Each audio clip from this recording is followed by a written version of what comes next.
ئامادەکاریەکان کۆتاییات. نوێی ئاب شەشەمین کۆنگرەی ڕێکخراوی قوتابیانی کوردستان ئەنجام دەدرێت. 170 ئەندامی ناوەندە جیاوازەکانی قوتابیان بەشداری کۆنگرە دەکەن. دیارە ئێمە وەکو ڕێکخراوی قوتابیانی کوردستان بەیانی کە بەرواری یەکی محەڕەمی ساڵی 1440 کۆچیە بەرامبەر بە 9 2021 زاینی کۆنگرەی شەشەمی خۆمان دەبەستین لە شاری هەڵەبجە و بە بەشداری نزیکەی 170 ئەندام لە سەرجەم شارەکانی کوردستان لە سەرجەم ناوەندەکانی ڕێکخراوی قوتابیانی کوردستان.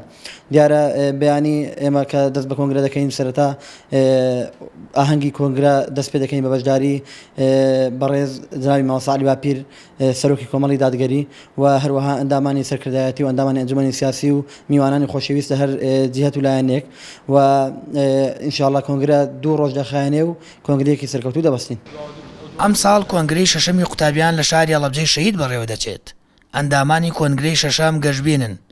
کۆنگرە بێتە مای نوێبوونەوە لە مەیدانی خزمەتکردنی توێژی قوتابیان بەگشتی بمێنێتەوە.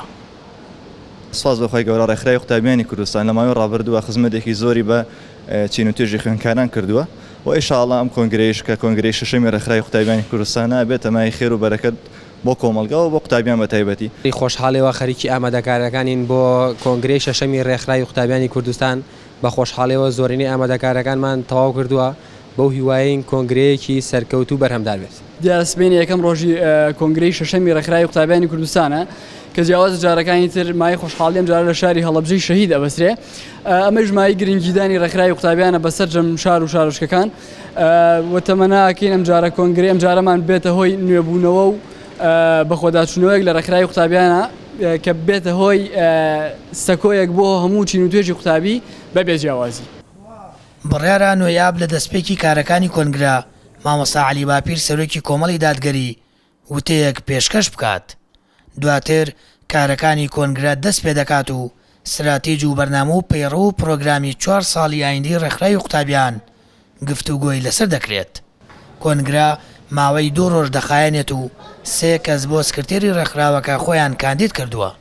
9 کەس بۆ کارگێڕانی سکرتارێت خۆیان پاڵاوتووە و 3 کەسیش بۆ بەرپرسی نووسینگەی ئەولێر کاندیدن. سامەر فەتاح، کەناڵی ئاسمانی پەیام، هەڵەبجە.